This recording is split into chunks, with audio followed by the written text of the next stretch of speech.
Hello दोस्तों, यदि आप भी क्लास नाइन्थ का 24 दिसंबर को सामाजिक विज्ञान का दिसंबर मासिक परीक्षा देने जा रहे हैं तो अभी के इस क्लास में क्लास नाइन्थ के लिए सामाजिक विज्ञान का ओरिजिनल क्वेश्चन पेपर का ऑब्जेक्टिव और सब्जेक्टिव क्वेश्चन आंसर हम बताएंगे अभी के इस क्लास में। तो आप लोग क्लास को पूरा वॉच कीजिएगा। ऑब्जेक्टिव और सब्जेक्टिव दोनों क्वेश्चन आंसर इस क्लास में हम बताएंगे। तो यहाँ पर देख सकते हो क्लास नाइन्थ मंथली एग्जामिनेशन दिसंबर 2024 ये मासिक परीक्षा के लिए सोशल साइंस यानी सामाजिक विज्ञान का 100% ओरिजिनल क्वेश्चन पेपर है। आपके परीक्षा में सेम टू सेम यही क्वेश्चन आएगा और इस क्लास में हम लोग ऑब्जेक्टिव सब्जेक्टिव दोनों क्वेश्चन आंसर देखेंगे और लास्ट में हम आपको बताएंगे कि आप लोग इसका PDF कैसे डाउनलोड कर सकते हैं। विषय कोड 111 रहेगा सामाजिक विज्ञान का और आप लोग का एग्जाम 50 नंबर का होगा। समय 1 घंटा 30 मिनट का मिलेगा। तो चलिए हम लोग सबसे पहले ऑब्जेक्टिव क्वेश्चन देख लेते हैं, उसके बाद इसी क्लास में इसका सब्जेक्टिव क्वेश्चन भी देखेंगे। तो अगर आप लोग इस चैनल पर नए होंगे चैनल को ज़रूर सब्सक्राइब कर लीजिएगा। क्लास 10th का भी तैयारी कराया जाएगा 2026 बोर्ड एग्जाम के लिए, तो आप लोग चैनल को ज़रूर सब्सक्राइब कर लीजिएगा। सबसे पहले खंड अ मिलेगा, सेक्शन ए। यहाँ पर देख सकते हो सेक्शन ए खंड अ है जिसमें ऑब्जेक्टिव टाइप क्वेश्चन पूछा गया है 1 से लेकर 30 तक, जिनमें से किन्हीं 24 प्रश्नों के उत्तर देना है एग्जाम में। तो फर्स्ट क्वेश्चन यहाँ पर पूछा गया है, पहला नंबर क्वेश्चन है कि झारखंड को राज्य का दर्जा कब मिला। बताना है कि झारखंड को राज्य का दर्जा कब मिला। तो आपको नोट कर लेना है झारखंड को राज्य का दर्जा कब मिला। तो 15 नवंबर 2000 को। Right answer option number B हो जाएगा फर्स्ट क्वेश्चन का। क्वेश्चन नंबर 2 पूछा गया है कि संस्थाल विद्रोह किस क्षेत्र में हुआ। तो आपको याद करना है 2 का राइट आंसर क्या हो जाएगा, Rajmahal Pahadiya. Option number B correct answer होगा। 3 नंबर क्वेश्चन है कि भारतीय वन अधिनियम कब पारित हुआ। भारतीय वन अधिनियम कब पारित हुआ। तो करेक्ट आंसर 3 का ऑप्शन नंबर बी हो जाएगा 1865। क्वेश्चन नंबर 4 की ओर चलते हैं होगा। क्वेश्चन नंबर 4 देखिए पूछा गया है यहाँ पर कौन विद्रोह गंगा नारायण हंगामा के नाम से जाना जाता है। तो इसका राइट आंसर क्या हो जाएगा, कौन विद्रोह गंगा नारायण हंगामा के नाम से जाना जाता है। तो आपको याद रखना है ये हो जाएगा भूमिज विद्रोह। Option number B correct answer होगा। क्वेश्चन नंबर 5 पूछा गया है सरहुल क्या है। सरहुल क्या है। तो इसका करेक्ट आंसर डी हो जाएगा एक पर्व। Option number D. Question number 6 है कि निम्नलिखित में कौन जिला पहाड़िया विद्रोह का केंद्र था। निम्नलिखित में कौन जिला पहाड़िया विद्रोह का केंद्र था। तो आपको याद रखना है राइट आंसर बी हो जाएगा संस्थाल परगन। क्वेश्चन नंबर 6 हो गया। क्वेश्चन नंबर 7 की ओर चलते हैं। 7 नंबर क्वेश्चन देख सकते हो यहाँ पर पूछा गया है उराव जनजाति के विद्रोह का क्या नाम है। तो इसका करेक्ट आंसर सी हो जाएगा कोल विद्रोह। क्वेश्चन नंबर 8 की ओर चलते हैं। 8 नंबर क्वेश्चन यहाँ पर पूछा गया है कि सागरमाथा किस देश में स्थित है। बताना है यहाँ पर कि सागरमाथा किस देश में स्थित है। तो इसका correct answer option number D हो जाएगा नेपाल।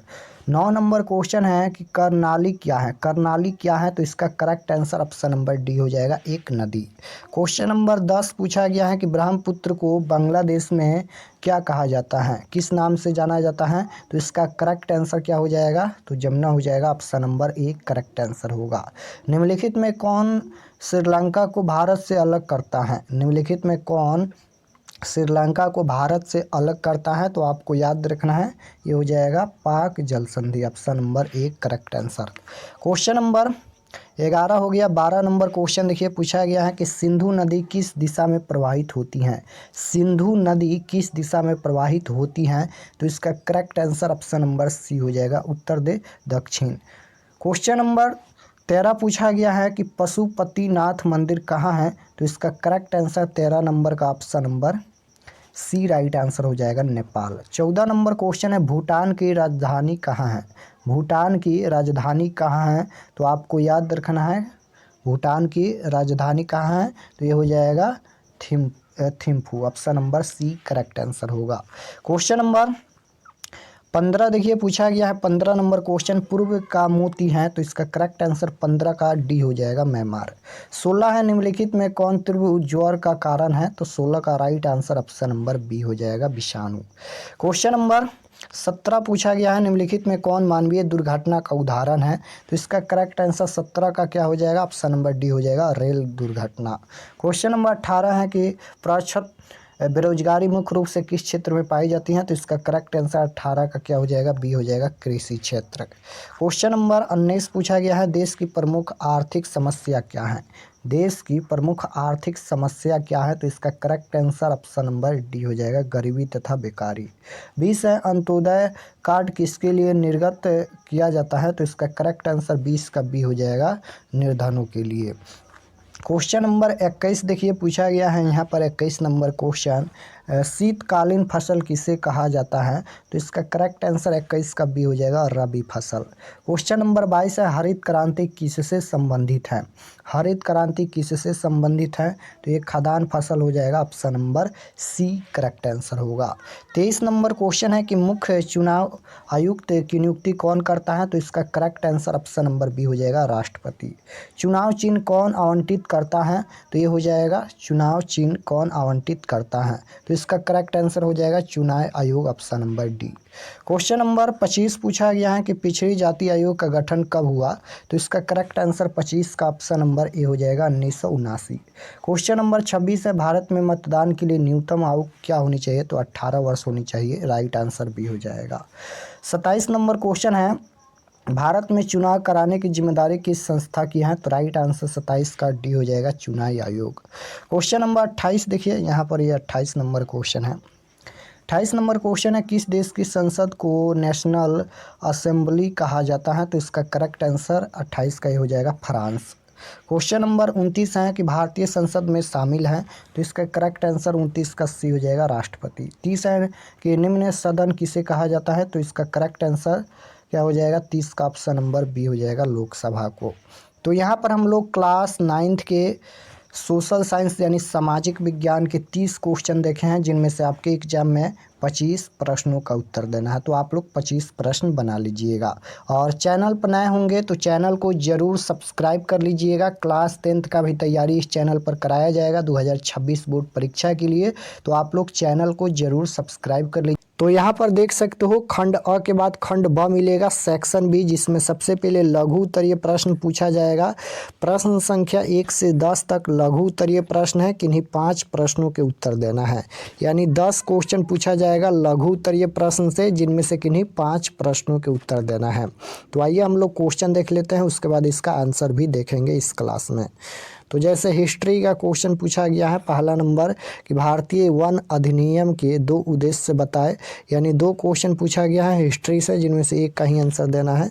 2 नंबर क्वेश्चन है यहाँ पर कि तमार विद्रोह से आप क्या समझते हैं, उसके बाद यहाँ पर राजनीति विज्ञान यानी पॉलिटिकल साइंस से क्वेश्चन पूछा गया है।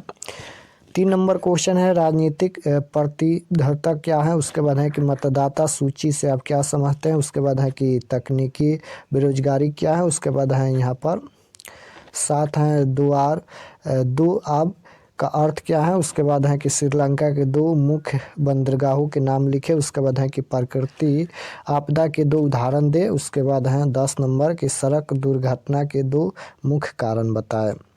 तो 10 तक क्वेश्चन है लघु उत्तरीय प्रश्न।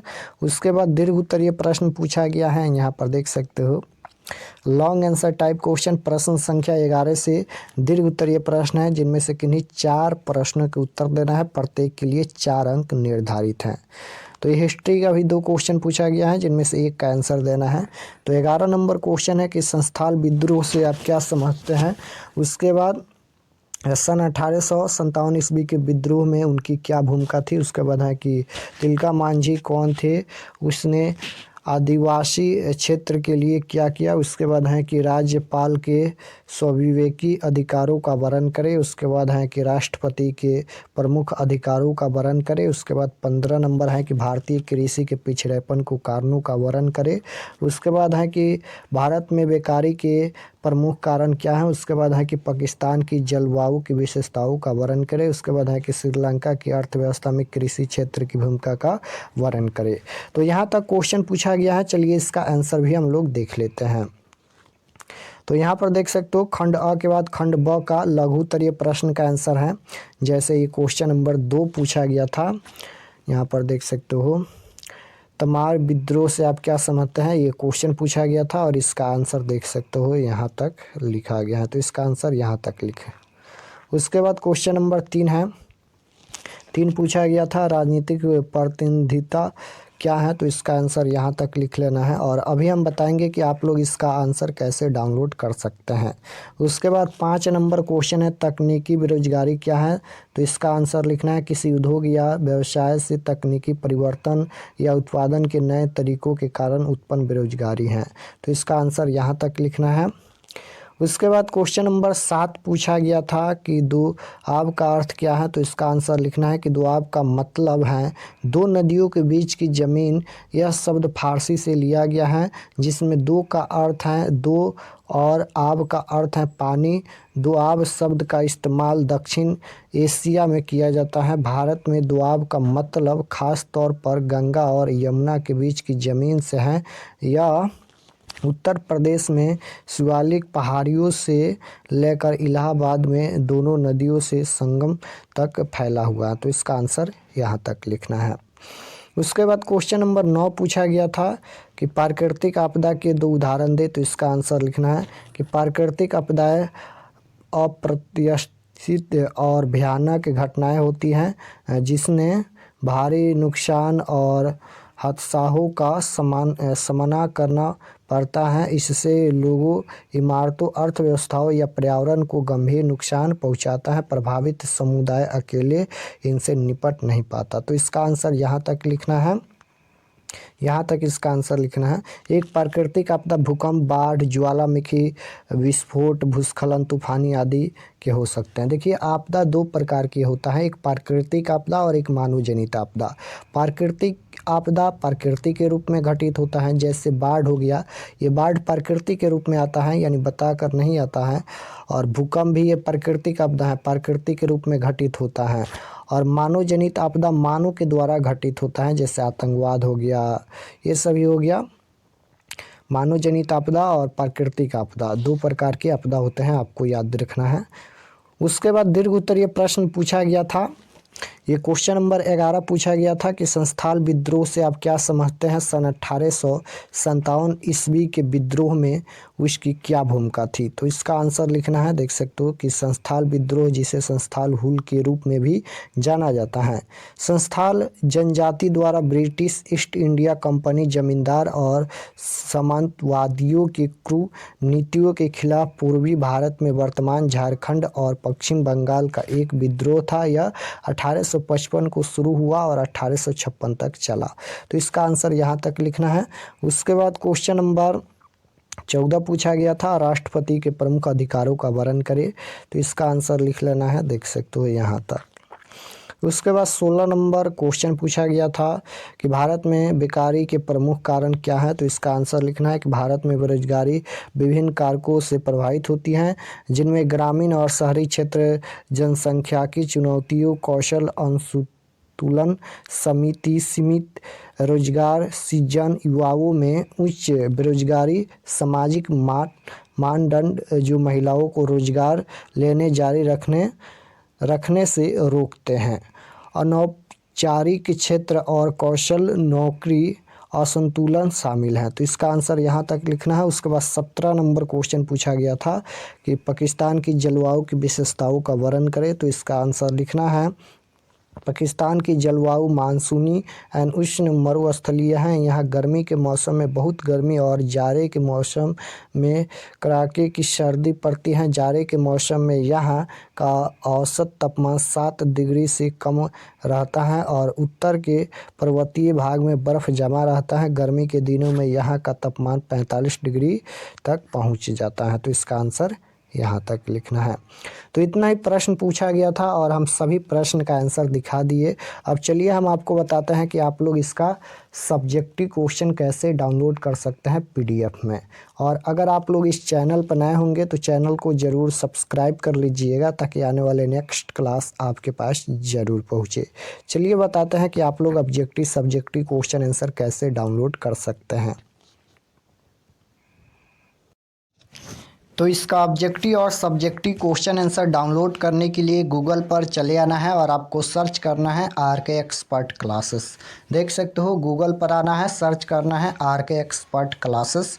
तो जैसे ही सर्च करेंगे RK एक्सपर्ट क्लासेस तो आपके सामने ये फर्स्ट पेज आएगा RK एक्सपर्ट क्लासेस का। इस पर आपको क्लिक करना है। तो जैसे ही क्लिक करेंगे तो ये ओपन हो जाएगा और ओपन होने के बाद इसको एक बार रिफ़्रेश कर दीजिएगा ताकि सभी क्वेश्चन पेपर अपडेट हो जाए। ये ओपन हो गया, इसको एक बार रिफ़्रेश कर दीजिएगा।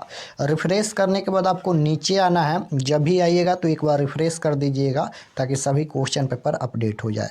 नीचे आएंगे तो यहाँ पर देख सकते हो क्लास 9th के सेक्शन में आइएगा और यहाँ से आकर आप लोग सभी सब्जेक्ट का क्वेश्चन पेपर डाउनलोड कर सकते हैं।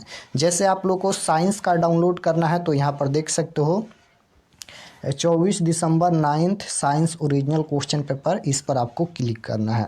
तो जैसे ही क्लिक करेंगे ऐड आएगा, ऐड को यहाँ पर कट कर दीजिएगा और उसके बाद नीचे आएंगे। ये सभी पढ़ लीजिएगा, एक एक जानकारी लिखा गया है परीक्षा के लिए। और नीचे आएंगे तो यहाँ पर देख सकते हो ये साइंस का पेज खुला है। एग्ज़ाम डेट 24 तारीख को आप लोग का साइंस का एग्ज़ाम होगा और व्हाट्सएप ग्रुप ज्वाइन कर लीजिएगा इस पर क्लिक करके। और उसके बाद यहाँ पर देख सकते हो ये ऑब्जेक्टिव के लिए है, ऑब्जेक्टिव अभी अपडेट हो जाएगा। तो यहाँ से आकर आप लोग क्वेश्चन पेपर देख सकते हो। और ऑब्जेक्टिव के बाद सब्जेक्टिव डाउनलोड करना है तो यहाँ पर देखिए डाउनलोड सब्जेक्टिव क्वेश्चन, डाउनलोड पर क्लिक करके सब्जेक्टिव क्वेश्चन आंसर भी डाउनलोड कर सकते हैं। उसी प्रकार से सोशल साइंस का भी डाउनलोड करना है तो यहाँ पर देखिए class 9th social science original question paper 2024, इस पर क्लिक करना है। तो जैसे ही क्लिक करेंगे ये ओपन हो जाएगा और इसको भी एक बार पढ़ लीजिएगा। और पढ़ने के बाद आपको नीचे आना है तो यहाँ पर देख सकते हो ये सोशल साइंस का पेज खुला है और इसका भी एग्ज़ाम 24/12/2024 को होने वाला है। ये भी ऑब्जेक्टिव अभी अपडेट हो जाएगा, जस्ट अपडेट हो जाएगा। और ऑब्जेक्टिव और नीचे आएंगे तो देख सकते हो सब्जेक्टिव क्वेश्चन पीडीएफ, इस पर क्लिक करके इसका भी सब्जेक्टिव क्वेश्चन डाउनलोड कर सकते हैं। तो यहाँ से आकर आप लोग ऑब्जेक्टिव सब्जेक्टिव क्वेश्चन पेपर देख सकते हो, डाउनलोड कर सकते हैं।